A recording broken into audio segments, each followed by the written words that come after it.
Hello internet friends. In this video I am installing this baby rib, corner rib. What is the name of this thing? I'm always recording these videos and then not looking at the plans, so anyway, I'll call it the baby corner rib, nose rib, sure.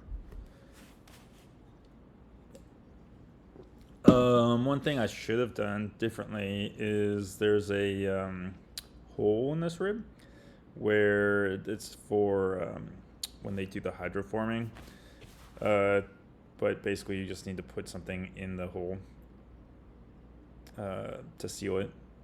And Vans recommends a rivet, but a lot of other builders have recommended a pull rivet. So I bought a bag of the pull rivets because it was easy.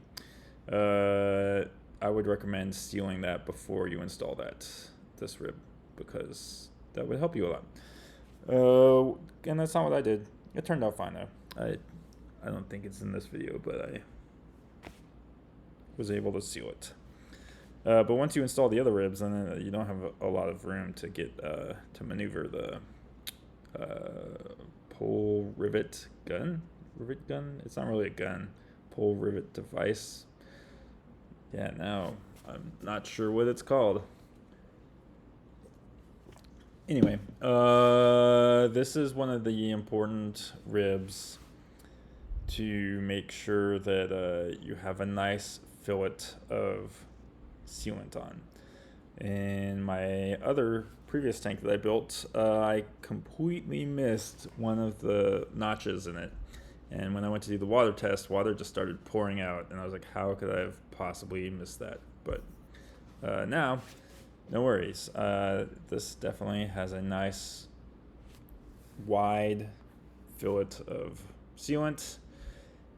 I feel like I learned a lot from the last tank that I built, and I will not repeat the mistakes of the last tank. In fact, I'm still, not on video, because I'm still troubleshooting a tiny leak in that tank. I think I finally got it, but I've had to take off the fuel sender like 2 times.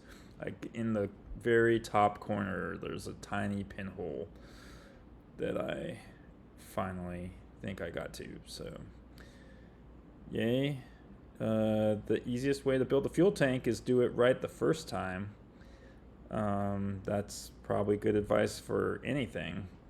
And if you have good advice for anything or know how to do things right the first time, you should come join our chat groups. If you scan the QR code, mostly the Slack one because no one uses the Discord, it's just there just for funsies and the lulz. Well, anyway, come join us, and I'll see you there and see you in the next video.